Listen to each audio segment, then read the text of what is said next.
Kemudian yang lainnya siapa lagi nih?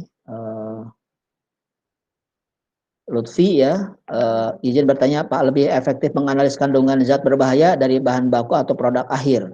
Ya, ya nanti ada apa? Kalau nanti di industri itu kalian ada yang sebut dengan QC, ya, quality control. Nah, quality control bisa dari quality control dari bahan baku, bisa dari quality control di produk akhir. Nah, quality control di bahan baku itu biasanya adalah untuk mengendalikan bahan baku yang masuk ke dalam pabrik itu memang bahan baku yang sudah memenuhi persyaratan keamanan pangan. Ya, itu biasanya sebagai cara untuk suatu pabrik itu menerima atau menolak bahan baku yang masuk. Contohnya misalkan susu ya. Ada pabrik susu, dia mau menerima susu segar, kan dia potensi kan susu segar kan sangat sangat mudah rusak. Pasti dia akan melakukan pengujian dulu tuh, apakah susu yang disuplai dari petani misalkan ya atau dari peternak itu memenuhi syarat enggak, seperti itu. Nah di produk akhir juga biasanya dilakukan ya. Di produk akhir biasanya uji-ujinya uji yang terkait dengan keamanan pangan ya, kemudian bisa juga dengan mutu ya, itu biasanya dilakukan pengujian ya. Dan itu setiap pabrik bisa berbeda-beda ya. Tergantung tergantung dari tingkat resikonya. Nanti kalian akan bicara di HACCP ya, mata kuliah HACCP ya, mengidentifikasi apakah misalkan oh kalau dari sisi bahan ini bahan yang potensi enggak, yang kritikal tidak gitu ya, atau tidak kritikal. Jadi kalau ada kritikal maka harus dikendalikan ya, seperti itu. Kemudian dari Talita ya, apakah pernah ada kasus bahan pangan tercemar prion ya? Lalu bagaimana cara mengatasi kontaminasi prion dari bahan pangan? Saya belum dapat informasi ini ya, tapi mungkin saja yang mungkin dari cemaran ya.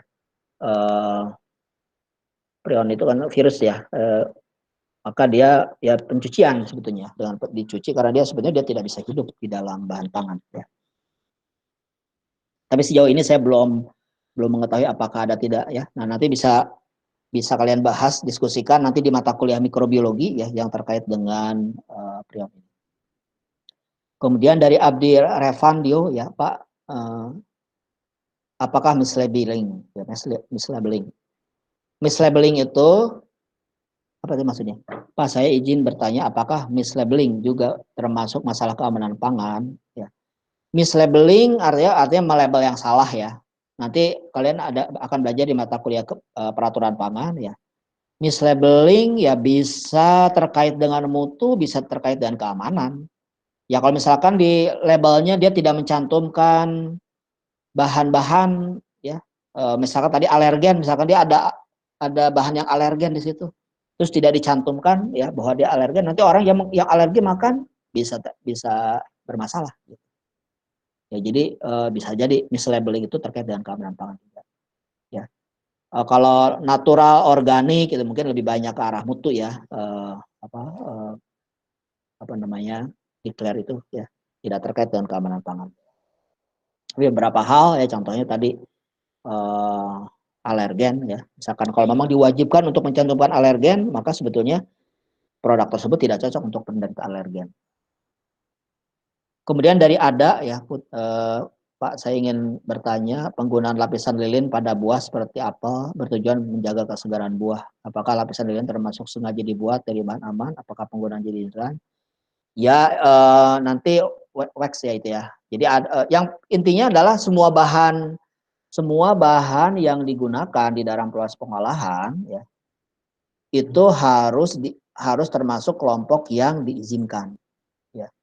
Jadi kalau misalkan dia kalian kalau misalkan dia kelompoknya adalah BTP ya, karena yang jelas lilin itu pasti bukan untuk dimakan kan, dia mungkin kelompoknya apa namanya yang sebagai pelindung gitu ya. Nah, tinggal nanti dilihat apakah lilin ini tapi prakteknya boleh ya, sebenarnya boleh. Cuman ya sekali lagi yang diizinkan atau tidak diizinkan ya apakah di situ ada potensi bahaya enggak? Kalau ada potensi bahaya pasti diregulasi, pasti diatur penggunaan. Ya. Jadi kalian tinggal cek saja ya ke websitenya Badan POM apakah bahan-bahan ini ya sepanjang tahu yang saya tahu ya praktek ini diperbolehkan ya. diizinkan untuk proses pengolahan pangan. Saya kira itu beberapa pertanyaan, tidak ada lagi pertanyaan. Ya kalau tidak ada nanti silakan bisa didiskusikan ya lebih lanjut melalui WA ya kalau masih ada pertanyaan ya. Saya kira itu ya kuliah dari saya cukup ya kalau tidak ada pertanyaan lagi. Dan mudah-mudahan kalian tetap sehat semuanya ya dan bisa beraktivitas dengan baik ya. Ini akses ke kampusnya dibatasi lagi sampai dengan 13 Mei ya, jadi kalian masih bekerja di rumah ya. Mungkin itu saja dari saya ya. Terima kasih atas perhatiannya. Nah ini nanti bahannya tolong ada yang bantu untuk mengedit ya, karena akan langsung tersimpan dalam Google Drive ya.